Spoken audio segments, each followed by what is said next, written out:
Assalamualaikum warahmatullahi wabarakatuh. Saya Dr. Hajar Sulistaningrum, Prodi S2 Magister Administrasi Rumah Sakit FKIPA UNY akan menampilkan review jurnal yang berjudul Key Factor Influencing the Effectiveness of Hospital Quality Management Tools using the Quality Control Cycle as an example across cross-sectional study. Penulis dan Zhang et al. Nama jurnal PNJ Open tahun 2021, indeksisasi Scopus Q1. Ringkasan isi jurnal. Latar belakang: di seluruh dunia, pasien membutuhkan layanan medis yang semakin berkualitas. Karena itu, rumah sakit harus terus meningkatkan mutu dan mengendalikan biaya. Salah satu alat peningkatan mutu yang banyak dipakai adalah Quality Control Cycle atau QCC. QCC merupakan kelompok kecil yang beranggotakan karyawan dan mereka bersama-sama mengidentifikasi masalah, menganalisis, lalu mencari solusi untuk memperbaiki pelayanan dengan biaya yang terjangkau. Walaupun QCC sering digunakan, masih belum jelas faktor apa saja yang membuat QCC benar-benar efektif di rumah sakit. Nah, tujuan penelitian ini adalah untuk mencari faktor kunci yang mempengaruhi efektivitas QCC pada tiga tingkat, yaitu tingkat individu, tingkat kelompok atau tim, dan tingkat organisasi.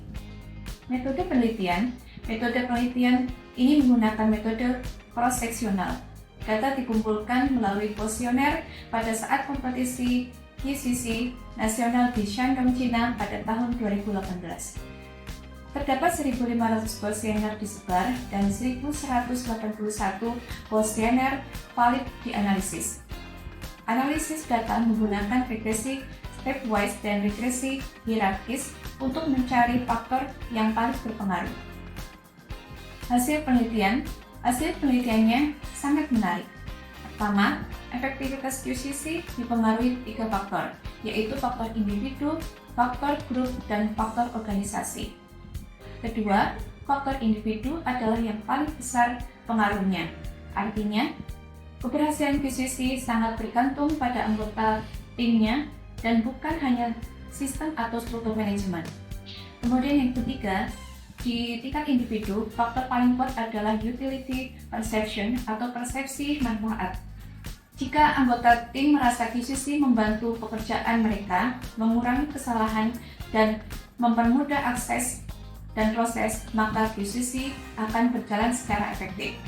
Yang keempat, di tingkat grup, faktor utama yang mempengaruhi efektivitas adalah kualitas monitor atau konselor atau disebut juga pembimbing kelompok dan kejelasan tujuan untuk target. Yang kelima, di tingkat organisasi, faktor terbesar adalah orientasi aktivitas seperti adanya unit khusus QCC, pelatihan rutin, SOP atau regulasi yang jelas. Temuan paling mengejutkan, insentif atau hadiah yang tidak tepat justru akan berdampak negatif terhadap efektivitas QCC. Bahkan bisa merusak motivasi anggota tim.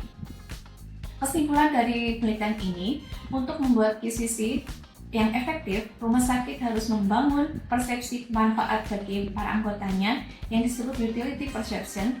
Yang kedua, memperkuat tim kerja dengan reward kolektif dan bukan hadiah untuk individu semata.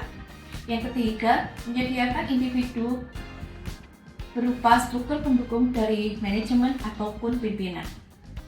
Kelebihan dan kekurangan dari jurnal ini, yaitu kelebihannya, sampel penelitian sangat besar, terdapat 1.181 responden, kuesioner dirancang khusus untuk mengukur operasi QCC secara nyata di lapangan, analisis statistik kuat, memakai regresi hierarkis, serta menggabungkan data subjektif dan data objektif di rumah sakit.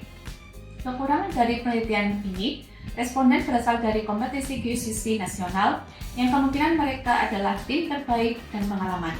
Hasilnya mungkin tidak akan mewakili rumah sakit yang baru memulai QCC. Desainnya menggunakan cross-seksional. Hal ini tidak bisa membuktikan sebab akibat. Relevansi untuk rumah sakit di Indonesia. Penelitian ini sangat relevan dengan kondisi di Indonesia, terutama dalam akreditasi CARS dan JCI. Ada 3 poin penting, yaitu 1. Insentif yang salah bisa merusak tim. Artinya, di Indonesia sering ada lomba mutu untuk berhadiah uang. Studi ini menunjukkan insentif seperti itu bisa terjadi kontraproduktif dan merusak tujuan utama QCC. Yang kedua, QCC bukan tugas utama tambahan, tetapi banyak tugas pada tenaga kesehatan yang merasa QCC hanya sebagai formalitas. Padahal kunci keberhasilan ada pada persepsi manfaat. Kalau staf merasa QCC membantu pekerjaan mereka, maka mereka terlihat sukarela. Yang ketiga, dukungan manajemen sangat penting. Artinya di sini tim QCC tidak bisa dilepas begitu saja, harus ada pembimbing, pelatihan, serta fasilitasi dan pemantauan dari komite mutu untuk manajemen. Yang keempat, refleksi pembelajaran yang penting dari penelitian ini. Jurnal ini mengambil mutu tidak bisa dibeli. Artinya insentif dari uang bukan merupakan jawaban. Yang terpenting adalah motivasi yang terbaik muncul dari kepuasan profesional, pengakuan tim, dan perasaan berkontribusi. Fokus pada why. Mengapa QCC dibuat? Kalau anggota percaya bahwa QCC membuat pekerjaan lebih aman, efisien, dan mudah, maka program akan bertahan.